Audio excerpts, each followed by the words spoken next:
Hello, Kryptonauts. FTX regulated, BlockFly regulated, Voyager regulated, Genesis regulated, Silvergate regulated, SVB regulated, and USDC is regulated.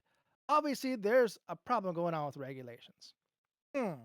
Kryptonauts, welcome to another episode of Cryptocurrency Chat. I am your host, Blockchain John, with my co-host Jake Jabrelli for episode 496 on this day of March 12th, 2023. Welcome, welcome, welcome. All right, so with that said, there's a lot of things going on in the crypto news today, so we're gonna get right into it. With that said, Jake, All go right. ahead with the first one. Yeah, we're going to do crypto Twitter as we always do on Sunday nights. This week on crypto Twitter, crypto has a banking crisis, as if we didn't know from the outset of the thing that John just said. Prices took a dive this week as two banks closely connected to the crypto industry both sank. You sank my bank, Olshep.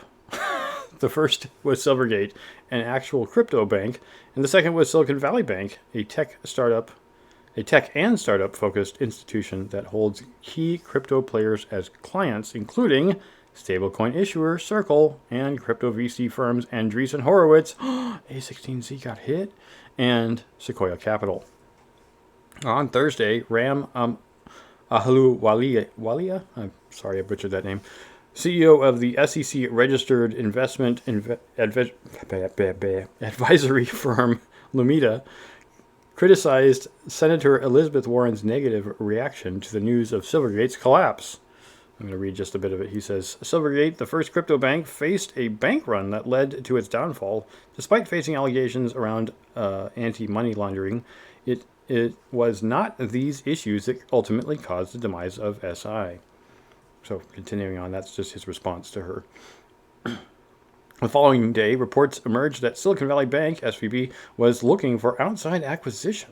Not long after they hit the press, California's Department of Financial Protection and Innovation shut the bank down and appointed the Federal Deposit Insurance Corporation, or FDIC as it's usually known, to take over operations. Jamie Quinn, a general partner at investment firm Uncommon Capital, wrote a long and helpful primer on SVB's downfall. I will not read this, but it is a long one. American investor and entrepreneur Bill Ackman called for government intervention in a multi-tweet thread. This is his tweet, well, at least the first of them. Fintech investor Gur Gavin cried that there was some double dealing from SVB executives. Yes, that absolutely happened. A lot of people were doing insider trading. It sucks they're all going to get prosecuted, I'm sure. That Bill Ackman tweet surprisingly came across my thread. I read it. It is super super long, Mm-hmm. and it's very very detailed. I don't know. Never even heard of Bill Ackman prior to this, but it was really good. So you got a chance to read that stuff. There's a lot of good Yep. info in All there. the links to all these articles are going to be in the description. You guys can check them out. Other reports revealed that SVB stock executive was aggressively lobbying lawmakers for weaker banking regulations. Stop regulating us. It hurts. Oh, it hurts. No, it doesn't. You guys are just weak. Raging Capital Ventures, an account that provides financial, political, and tech commentary, did a multi-tweet deep dive on SVB's perilous securities investments over the last couple of years. Yeah, I've seen some of this already. A video showing the reality of a bank run made the rounds on Twitter this week. Yep, people waiting in line to get their money. Like, nobody ever goes to the bank anymore. Why would you go physically to the bank? Just pull it out over digital, whatever. Anyways, former SVB employee Samir Kaji called it the quickest bank run ever in a long thread breaking down the collapse blow by blow. And his tweets there. Gary Tan, I want. go ahead. I'm gonna play this video here real quick. It's 9 seconds long. Okay. Yeah, cut that audio out so we don't get copyright struck.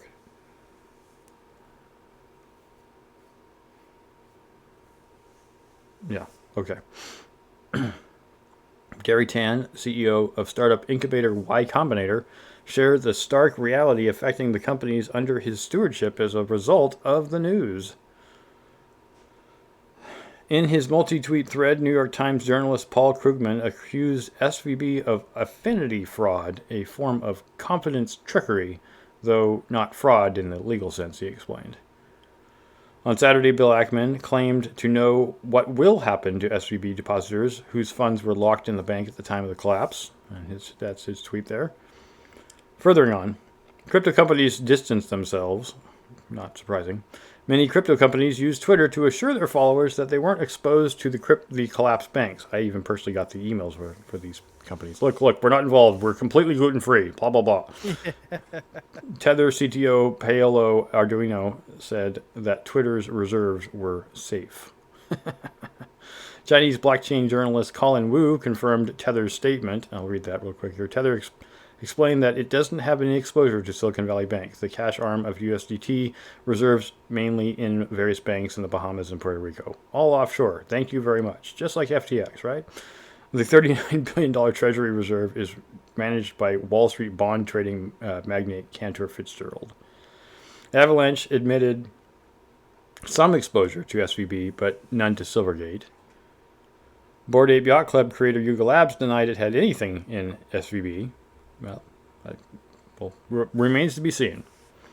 On Friday, fears started growing around stablecoin issuer Circle, a company tied to both the collapse of both banks. Circle itself tweeted to admit that it had limited exposure to SVB via its cash reserves, some of which it held with the bank. Right, we already know $3.5 billion, roughly. Crypto holders were spooked regardless, and many ditched their USDC. Yes, there was a huge run on USDC. Popular crypto exchange Binance closed its in-house off-ramp, claiming it was the standard procedure. Great. Thanks for cutting everybody off, Binance. You're doing a great job. Rival Coinbase also halted conversions. I'll read theirs. We are temporarily pausing USDC to USD conversions over the weekend while banks are closed. Great. That's not how crypto works. During periods of heightened activity, conversions rely on USD transfers from banks that clear during normal banking hours. When banks are open on Monday, we plan to recommence conversions. That's just a great way to. It's already recovered, so it doesn't really matter. But yeah, but you know what's crazy through this whole collapse? The USD did not depeg. That's what's crazy about this whole fiasco. You know, just literally last week, everybody was like anti, BUSD. The feds are after them. Mm-hmm. We're gonna shut you down. Mm-hmm. You can't do this because your books aren't correct. Yep. But what happened the following week? USD ends up. See, that's what happens, man. When you guys are snitches, Yep. they ended up snitching out BUSD for having incorrect logs in their books, and it backfired. Mm-hmm. There were some serious signs of slippage on Saturday at the time of writing. USDC trades at 5 cents, sort of a dollar peg. Yeah, I think we noted this in the pre-show that it dropped down to 0.87. So It was a pretty far fall, but it didn't collapse like Terra, fortunately. Circle eventually confessed the full extent of its exposure to SVB. They did that wrong. It's SVB. Anyways, which appears to be very small in proportion to its total cash reserves. It's only $3 billion out of $40 billion. It's still almost 10%. It's misspelled because that's what happens when you use AI. Yeah, probably. Circle CEO and co-founder Jeremy Allaire, Allaire? I hope it's Allaire. He's all air, anyways. shared a blog post outlining the situation in more depth. And that's not a tweet so much as a blog post. So go ahead and read it on your own time. One seriously unlucky crypto fan would have been better off sticking with USDC after getting burned for virtually their entire $2 million when trying to jettison it quick. Ouch. I'm going to read that one real quick here. With USDC insolvency fears rampant, users are fleeing to safety in other stables. Not all of them, however, are going to make it there in one piece. Here's how unlucky one user paid $2 million to receive 5 cents of USDT. How do you screw that up, bro? Oh, How do you screw that up? Oh man, I hope that was someone. That happened on Friday. Yeah, that just hurts. That really, ouch. Oh God, I don't have $2 million to spend, so how did they do it? No. Anyways, yeah, so that's all the news for crypto Twitter. We can continue on to coins. Yeah, sure. Yeah, with this whole new update from decrypt.co, they updated their website, so it's looking a little A little different now, but Yep. we'll work through it. All right, this week in coins. After Silvergate and Silicon Valley Bank collapse, Bitcoin and Ethereum crash. Surprise, surprise. It was the third consecutive week of market wide depreciation in 2023. The repercussions of the announced wind down of Silvergate Bank were still unfolding when Silicon Valley Bank failed. Market leaders Bitcoin and Ethereum saw heavy losses, but they weren't the only losers. Virtually every leading cryptocurrency is down by double digits percentages coming into the weekend. The markets were first roiled by the demise of crypto bank Silvergate. The writing was on the wall last week when the bank delayed filing its annual 10K report with the United States Securities and Exchange Commission, leading to a sustained pullback in prices throughout the previous week. The speculation continued on Tuesday when the White House's press secretary said Washington was monitoring the situation. The following day, Silvergate's parent company announced the bank was shutting operations. What? The news led to a market wide sell off, which sent the combined market capitalization of all cryptocurrencies back below $1 trillion. Wah, wah, wah. By that point, concerns about Silicon Valley Bank were already clogging the rumors mills. Yes, they were. According to CoinGecko price data, Bitcoin was down 10.5% and is sitting right at the $20,000 support level at the start of the weekend. And it's almost at 20,055 at the time of writing. It's a lot higher than that now.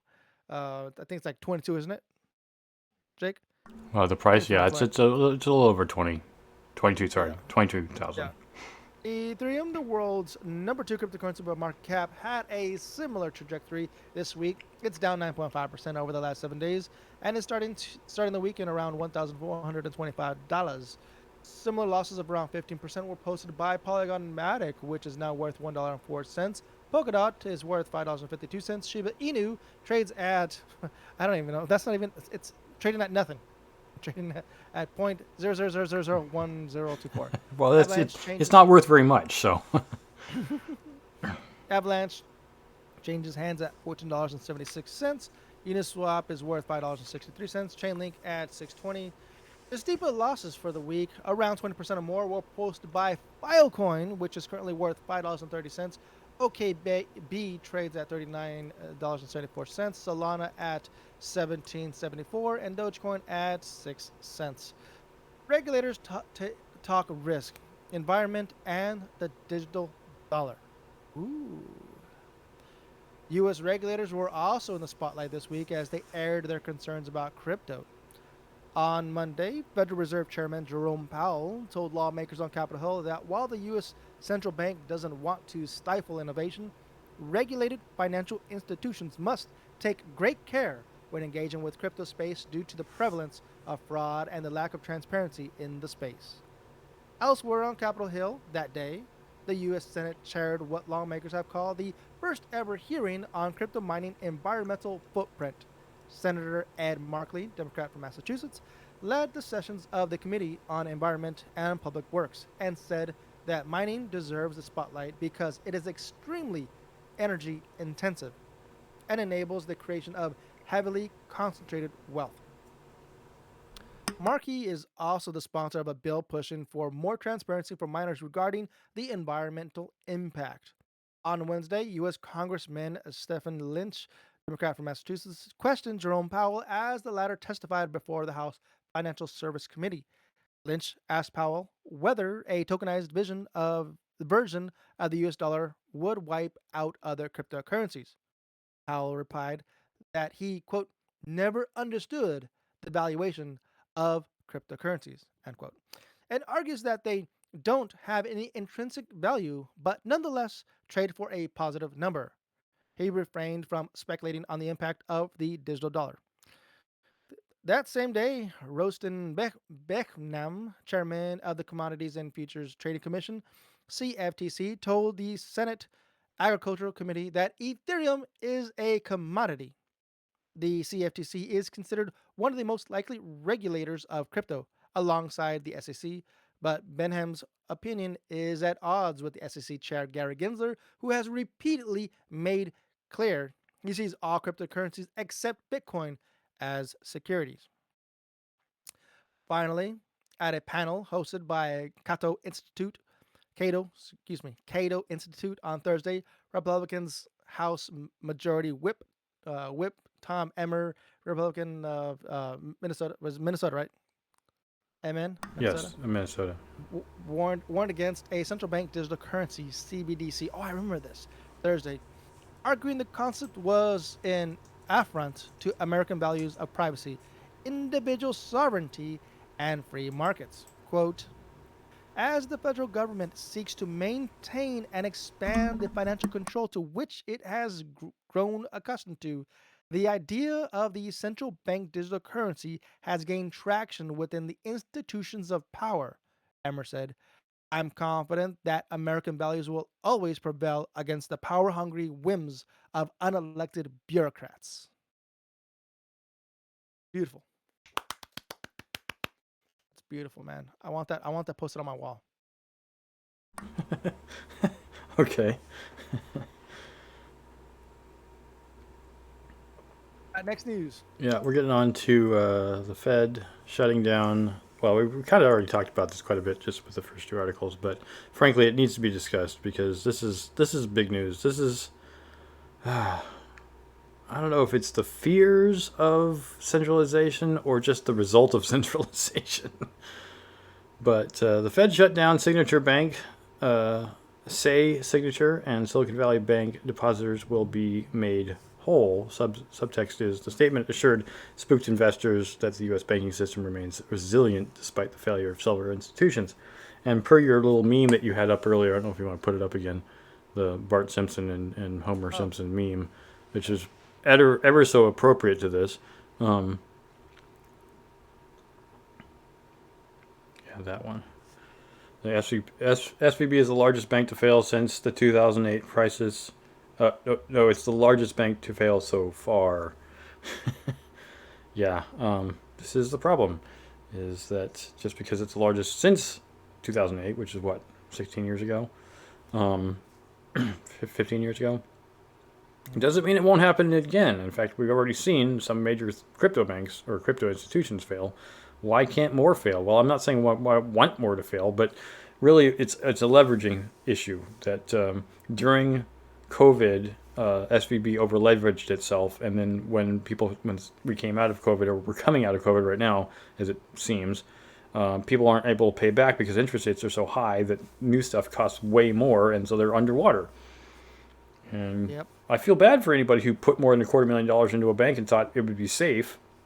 But the fact that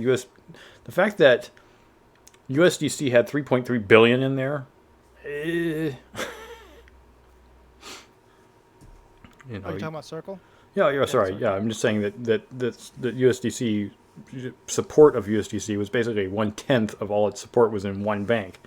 Now I know that they probably have it highly diversified, and you should do that. You should absolutely diversify as much as you can. But the thing I find funny is banks, including SVB, will penalize people who try to store more than $10 million in their bank. Money should be invested in building things. It's a tool. You shouldn't just sit on it. So, anyways. It's interesting when this all collapsed, when this all happened on Friday, everybody, including myself, I was speculating 100% mad. Because this was close to, actually, it technically opened the day up like that, where bad news came through. And when they closed down, when they shut down the day, just a lot of bad news was circulating. And everybody was waiting for tomorrow, technically for Monday, because Monday will be the determining factor of what's going to happen, whether it's going to be a black swan event or things will actually settle in. And so that's kind of why you have Janet Yellen, another representative, coming up and pretty much saying that everything is okay. Don't worry about anything. We'll take care of you as long as you don't pay attention to the man behind the curtain. Exactly. Please ignore the man behind the curtain. That's the reality of what's going on here. It's really stupid. Should it collapse? Absolutely not. When I heard about this on Friday, there's way too many companies affiliated with SVB and Silvergate. So it's one of those things that it's sad that there's a lot of over leveraging going on, a lot of credit being lent out. So it's just a bad situation going on. What should have happened was they should have been given the option to be bought out by other banks. Yeah. It's gonna hurt the market for short term, but in the long run, it's I think a lot healthier than saying, you know what? I gambled the money and I don't have it. Can you just give me some money? Yeah, sure. Here you go, son. Here's Yeah. some money. Yeah. There's no punishment. That's not healthy, man. That's not No, healthy. exactly. This is what we need. We need. I'm not saying that people obviously shouldn't be hurt, but this is the problem. This is the reason we talk about this all the time, right? Not your keys, not your crypto. In this case, if you're storing your money in a physical bank, it's not your money; it's their money. And obviously, you're protected by the Fed up to $250,000, which honestly, in my opinion, it might be a little bit low considering how much money $250,000 is anymore. But it's you should be holding your own money yourself under your own. I'm not saying you have to stick it in your mattress. I'm not saying you have to put it in a safety deposit box because that's technically still in somebody else's control. But Put in stable coins. but put it. I mean, not necessarily in stable coins either. But what I'm trying to say is that it should be in your control. It should be in your control, and it's not. And you're trusting the institutions to have your back. Fortunately, in this case, the U.S. government does have your back to some degree. This time around, only right. this time around. Well, that's what the FDIC is for. Okay, the FDIC is there to back up when a bank fails, and they've guaranteed everybody up to $250,000, no matter what bank you put in it. So if you put $2.5 million in 10 banks, you're guaranteed for all that money. So you can do that. You can put more money in other banks and be protected if you can find enough banks out there. I'm sure there are enough. But the fact of the matter is, you shouldn't just be sitting on money. You should be investing it. If you have a bunch of spare money, you should be investing it. And yes, you're going to lose money doing that. You're not just going to hold on to it. But the whole point is to build businesses, to build things, and to make more functionality for this country. So I'm not saying it sucks. Obviously, it does suck when things fail. But how do I put this exactly? We need a better way to maintain control. And that is what we're struggling to find with crypto. So let me pitch you this idea. So I think it's China for sure is pitching this idea. I forget what other countries doing it. It's with their digital dollar, digital yuan. Digital yuan, yeah. So what they're petitioning is you're not allowed to save your digital yuan. You're not allowed to save your money. You have to utilize it and circulate it into the economy. Which, in a way, it sounds good, but knowing that you don't have the independence to have reserves Yeah. in case of emergency, that's all bad. If you don't, they'll retract any remaining funds in your account. Yeah, that's definitely not control. They have all control. You're just living under their control. Basically, all of Chinese citizens are just serfs to the CCP. Yeah. So. I'm trying to figure out what other country it was. I want to say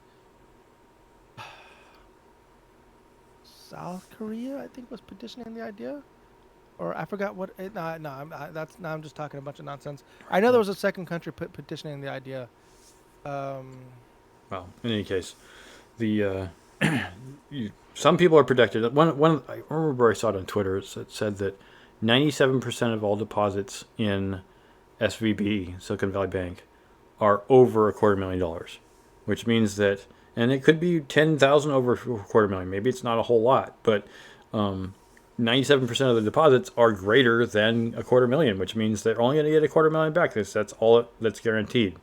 Now, of course, there may be more money still in the bank, in which case, when the bank can pull more money back in order to get its payments repaid on what people held the money in, they don't necessarily need the $250,000 right now, do they? There's a run on the bank because people are scared, but that doesn't necessarily mean they need their money right now. They're just worried about not having control over it.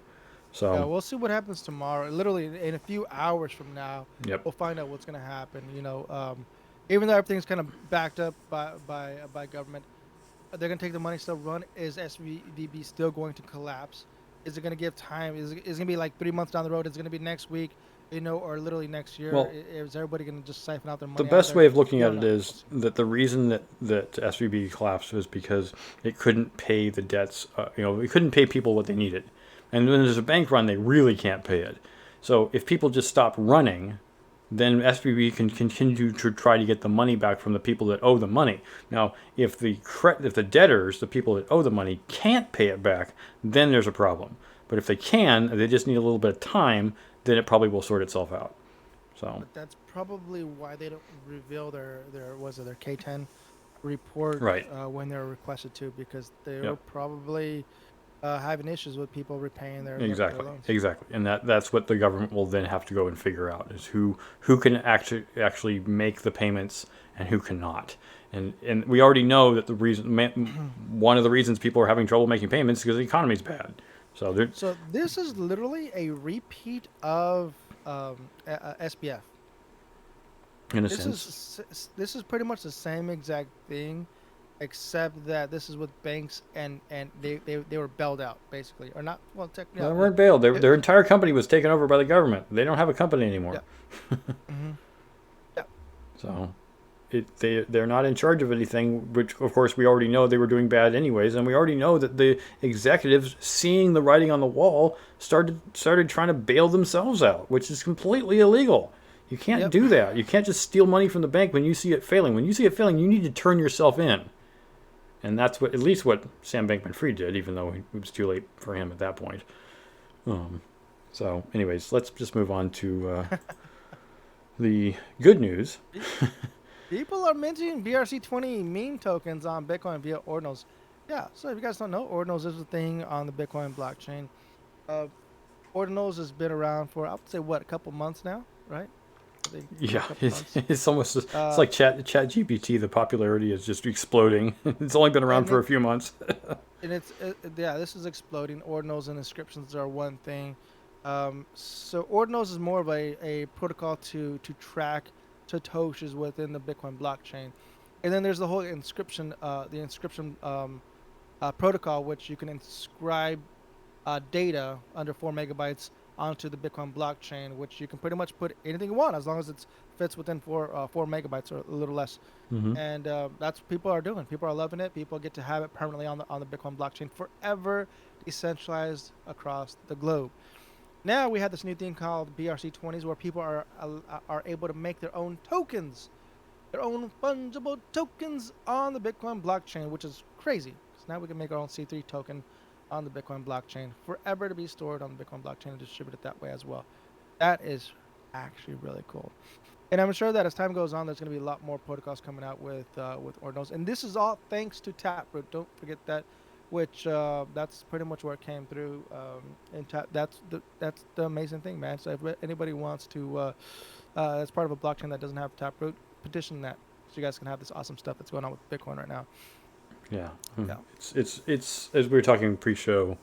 Um, the BRC-20 is it's something that I think you mentioned, John, that smart contracts were a thing and always have been a thing, even on Bitcoin, but nobody was really into it because it was so slow, or it was just not accessible like Ethereum. The Ethereum virtual machine makes things so Correct. much faster and so much more functional. Correct. It takes some learning. There's a learning curve to it, but the learning curve with Bitcoin was just not as effective. It just wasn't there, and now this is making it effective. So Yeah, from what I understand, Taproot has made it a lot more easier to integrate smart contracts in. So that's, once again, it comes back to Taproot, which is kind of weird because uh, inscriptions is on Litecoin, right? right, And Litecoin has Taproot, but inscriptions are also on Dogecoin, yep, but Dogecoin does not have Taproot. nope. So that's interesting how Dogecoin was able to integrate inscriptions into their blockchain. How do they do it? I don't know. But what do they call them? They call them Dogescriptions, Those maybe. descriptions. Dogescriptions. Yeah, yeah. But it's a modified version of inscriptions, because they don't. It, from from what I heard, it's different from the way it's being done on Bitcoin and Litecoin, because it's not the same thing. They don't have Taproot on there. Yep. Anyways, so yeah, this was pretty much yeah, you get to mint your own coin. So if you guys want to try it, it's the thing is, it's so new that it's still in code based form. Yep. So you guys need to know your guys' code in order to actually do it.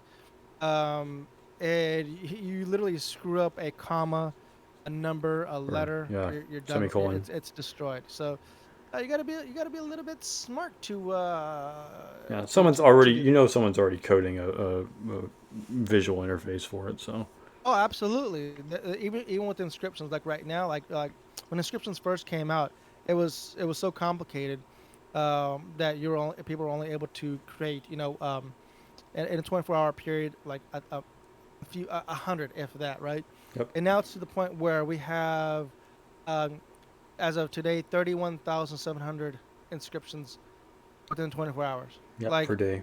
by next week, it's gonna be like 50,000 inscriptions, and that's because there's new websites popping up where Mm-hmm. people are able to easily utilize the GUI platform, where you literally just go. I pay the Satoshi fee. I upload my metadata, and it mints onto the blockchain. That's Yep, how easy it is now. yep. So Not quickly. just that, but just the fact that it's permanent. It's kind of a neat thing. It's like you're whatever you put on there, you can't change. Once you do it, it's done. Even if you mess it up, it's done. And if you want to make a change to that thing, you kind of have to do another Satoshi. Oh, we want to change it. You can't change it. Sorry, it's permanent. You've now bricked it or put it in stone or digital If you guys stone. want to know more, what's cool about this article here, you guys should read it. Link is gonna be below. Leonidas, awesome guy, super active in Twitter. If you guys want to know more, follow this guy. Another guy that's on. This is the guy right here. Jake, C4, the one that we had on Yeah, the Sci 4. podcast. Mm-hmm. Yeah, C4. Yeah, yeah. He's super active. Really verbal about Ordinals. And this guy's really smart. So, if you guys want to know more about it, and the thing about this community is that they're so humble, they're so open. If you guys just want to know more, jump over to them and just chat with them for a bit. They'll let you know everything, man. They don't bite. Nope. If you guys want to learn more about it, about Bitcoin blockchain, everything that's going Yep. on in the ecosystem, talk to them, man. They're awesome. Yeah. All right. So moving on to a little Hedera on Crypto Potato. Hedera exploit attackers target smart contract service code. The exact sum of tokens that were stolen is still not You know known. what's you know what's interesting is that just literally this. So this happened Friday as well. I think it was Yep. Friday or Saturday. Yep. And literally, like the day before, they just had their 5 billion transaction, I guess, anniversary, quote unquote. Yep. Everybody was talking about it. Yeah, we reached 5 billion transactions to date. Total transactions. Then all of a Mm-hmm. sudden, like the following day, you have this Hedera exploit going on, which is kind of bad. It's like, oh man.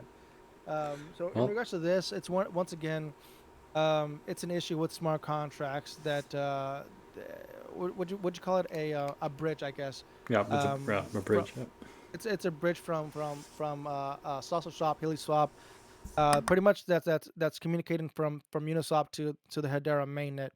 So somebody was able to tap into that and start siphoning off coins out of there. So what Hedera did, which is kind of clever but yet sus at the same time, is that instead of freezing the entire blockchain, it let the blockchain run and turn off their what did I call them? Their There's the proxies. proxies. Yeah, they turned off their proxies. So the proxies, what I understood, is proxies are what we communicate with when we're trying to communicate to the main chain, right? So there's multiple proxies around the globe that people can communicate their smart contracts with, and that in turn communicates to the main chain. So when these proxies were turned off, the main chain technically was never turned off. So Adera's chain was still continuously going, still processing transactions that were kind of already like remaining on the network. And while that was going on, they were trying to clear up and try to figure out how they can reverse this situation going on with this vulnerability that's going on. Did they find out uh, the issue? I don't think they did. Did they? Jake, did you see No, anything no, they about that? I didn't. don't think No, not yet. they didn't, right? Nope. Yeah. So I don't know if their proxies are back up. But it's been a couple days, so that's kind of a sus if their network is not back up. And well, technically the network is up. It's Yep. just that it's down for anybody that wants to communicate to the main chain. It's Right. kind of weird. That's what I'm saying. It's kind of sus. Yeah, it is. It's very weird. It's as we just spoke pre-show. The problem seems to be centralization in a network that was literally set up to be controlled by 34 different companies or in different industries, and Yeah. So what? that's So it. according to, I'll actually go to my Twitter while you keep talking here. I'm gonna find this article here. Well, in any case, I guess the thing that's annoying about it is just the fact that people are, not just blocked from it, but it's like it's the devs who have this. And the way I put it when you and I were talking about this is like you got a lot of kickback for them freaking out about you saying, "Hey, why is this limited? Why are you guys forcing us to not have access to this?" And they're like, "Look, we're just doing development. I mean, come on, man." And it's kind of like, all right, well, you guys do development, and I'll come back when you are done and ready for prime time. Because at this moment, it doesn't seem like you are. And the thing that's funny about this is like there are applications and software and services on the web that aren't fully developed. That's perfectly normal. I understand that. But you should at least tell people it's a soft open and not we're ready for business. Everyone's going. Look at this. We have 5 billion transactions already done. Great. But if you're going to cut people off from the main chain, that's not fully open. I get it. You're trying to make sure that you can stop something that goes awry. I completely understand because like there was that one DAO where the guy got in there and voted all the shares to himself. That's not cool. But at the same time, it's like you put a product out into the world, people are using it, and now you're telling them you can't use it. This sounds like Coinbase when they're like, "Oh well, there's too many transactions, and people are just doing too much. We can't support this right now because the banks aren't open." Crypto doesn't sleep, dude. Mm-hmm. You can't just stop the thing that doesn't stop, or else it's not legit. In which case, people should abandon Hedera. So No. this is a link directly from the Hedera.com website/blog, and it says these proxies will be deployed to the stable testnet, obviously testnet, and then obviously mainnet. Released on May 5th, and mainnet version 0.5.0 released on May 12th. These proxies will be distributed across three cloud environments: Google Cloud, AWS, and Microsoft Azure. Each node, 39 proxies total. They'll be fully controlled by Hedera today, and that's why they were able to turn off those proxies. Mm-hmm. But fully controlled and ownership will be passed to every council member node operator individually no earlier than version 0.7.0 of the Hedera node software to continue forging our path towards decentralization. So that's why there was backlash from my tweet from the Hedera community saying, "Hey, you got to see the big picture." I understand, but it's still sus that this is the thing that can be done by one entity, being just Hedera devs. Yep. This should have been the proxies should have been already distributed from the get go once the council was created, in my opinion. Right? If you already have a council there, it should have been distributed. Yep. Yeah. Why? Just What's continue on. what's the point of having a council if they don't have control? Yeah. Oh, you don't Let's like see. letting go of control? Oh, I'm so sorry. You don't like letting go of control. Let's see what it says here. They'll be fully controlled by Hedera today, but full control and ownership will be passed to every council member, node operator, individually no earlier than version 0.7 of the Hedera node software to continue forging our path towards decentralization. Hedera governing council members joining the network today will be required to stand up proxies which they singularly control with their existing environment and geography as to ensure consistent network performance. Right. And it goes on to more detail. So if anybody wants to read this, it's literally, and that's the good thing about Hedera, Yeah. is that even though Transparent. I don't agree with what's going on here, at least they're transparent and telling you, hey, these are the pros and cons that's going on. This is what we did. This is what's going on. It's all transparent. At least they don't hide it from you. Right. That's the big thumbs up that I'll give to Hedera, is Yeah. that they They're open. don't try to conceal anything. Yeah. They don't hide anything there. Yeah, they're open to making sure that you're aware of what's going on. Whether It's you a agree or positive. disagree, this is what's going on, basically. Yeah. I just feel like it feels like it's still in development, and if it is still in development, then it's not ready for prime time. It's just not ready. And if you're using it as a prime time thing, then you're wrong. And I'm sorry if they cut you off because you thought it was a live product and it really wasn't. Then that's the only problem I have. The only issue I have with them. It's like, well, you guys basically lied to everybody. You're saying you're live and you're not. So. Well, 5.1 billion transactions later, let's see Right. what we have. Right. No, they're definitely proving it, but at the same time, it'd be better if they were just more decentralized. It's hard to let go of the baby, I understand, but someday you're gonna have to let him out of the house. So let's move to the last bit of news we're going to talk about here, which is kind of a consolidated tool for finding Oh, scams yay. faster. Token This is Sniffer. actually really cool. Token Sniffer adds API for faster scam scans. Scam scans. Solidus Labs says it has found more than 250,000 rug pulls since 2021. A new scam token created every 4 minutes. Yeah. So why am I into this? Well, yeah, you guys probably know what honeypots are. Maybe you don't know what honeypot. We talked about this briefly in the past. So a honeypot is kind of like, it's actually more of a reverse honeypot. But the point is, they send you a bunch of tokens, and then you try to transact. You're like, oh, look, the price is going up. So you get in there and you try to buy more. And then when you try to pull them out because the price is still going out, you find out, oh, the smart contract is tied to only one address, that only that one address can pull tokens out. And then you're just like, well, I can't get out of this. And then you go on PooScan, or a token sniffer in this case, and find out that, oh, this is a honeypot or a rug pull. Well, a rug pull is, you will never see it coming. But a honeypot, you can at least find out it's a honeypot. But by then you're too late and your hand is stuck, or your coins in this case. With the rug pull, I'm assuming that Token Sniffer would be able to detect if there is a backdoor Yep. to withdraw all coins. Yep. Well, I mean, but regardless of whether there is a backdoor, the honeypot is the one that I was sent. I was sent a bunch of coins for a bunch of different random smart contracts.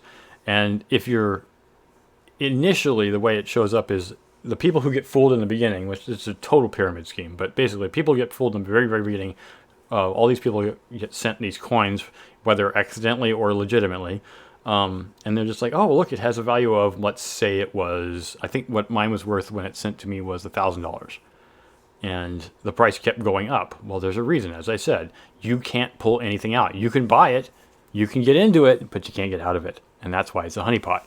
Yep. And so at the end, when the person decides they want to take all the value out, their one address has the ability to pull value out.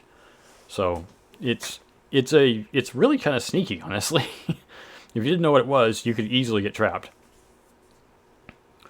But it's unfortunate. So the whole advantage here of what Token Sniffer is doing is looking at these scams to see how they act like other ones in the past, to warn people to not get into them, or if in the case of a honeypot, they're just sent the tokens, they can go look it up.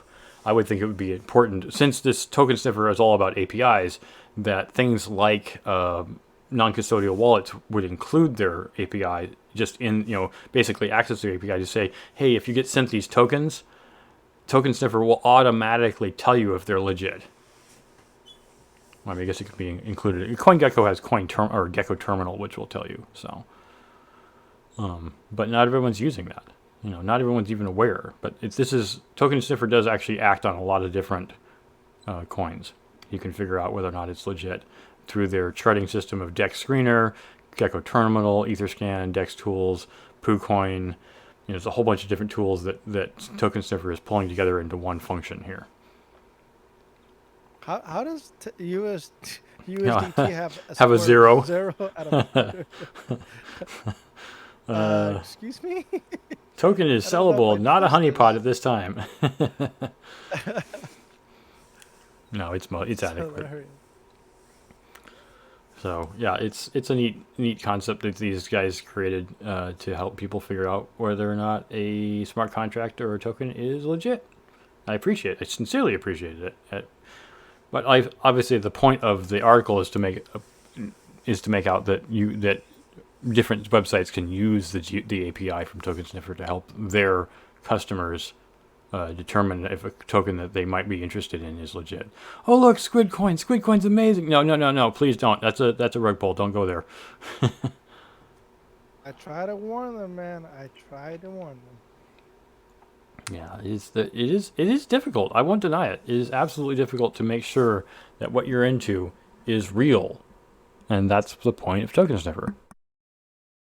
So hopefully they get more integrated into other functions so that people can look up something before they get scammed. I love the simplicity of it. It's Yeah. not difficult to transcribe the data there because it's in black and white. It's in letters, man. That's what's Hmm? great. There are a bunch of numbers floating around everywhere. I mean, there's Yep. obviously some They're numbers pulling there, but everything in so you can look at it. I understand all this. It's very easy to read. Yep. It's very simple. And that's the end game, right? So yeah, that's all we got for the show today. Just the last bit here with Token Sniffer. Don't put your money in SVP, please. Don't put your money in scams. Don't put your money in Squidcoin. Don't put your money with a man named Sam. One Bitcoin is worth one Bitcoin. One Bitcoin is worth one Bitcoin. Okay, so one more thing we want to talk about, we do at the end here at Cointree. This is the link to all of our links. It's easy to use, just like Linktree is, but this is for crypto. It's also sponsored for free by Naomi Brockwell, right? Correct. And you can check out all of our links to all of our social media, as well as any way you would like to donate to us. We'd always appreciate it. Give us a thumbs up if you want to at a bare minimum. We appreciate that too. So I mean, the last thing we would like to mention is that we have more interviews coming up. If you'd like to be a guest on our show, we find that a lot of people that seems to be our most interesting content. Most people seem to like to watch the guest interviews. So we're looking for more people to interview. And if you guys want to come out and meet us, we will be at, this is coming up, I'm going to let this go 2 months from now in mid-May. We're going to be at the Blockchain Festival. We will be doing tons of interviews. And if you guys want to meet us, we will be there in Santa Clara, May 17th and 18th. So check out. You can go for free. It's free to get in, but you don't get all the perks, all the extra stuff. But lots of stuff going on at Blockchain Expo. It's a big tech expo, IoT, big data, cybersecurity, cloud stuff, 5G, edge computing, digital transformation, all kinds of stuff. Lots and lots of people will be there. It was a huge convention. We went in October in 2022, and it was awesome. So if you guys want to come out and see us, we will be there interviewing and talking to everybody. All three of us will actually be there, Mike, John, and myself. So come out and find us. Also, check out our guest interviews coming up every Thursday at 7 p.m. At that, we also say at the end of every show, stack sats accents and hodl. Adios.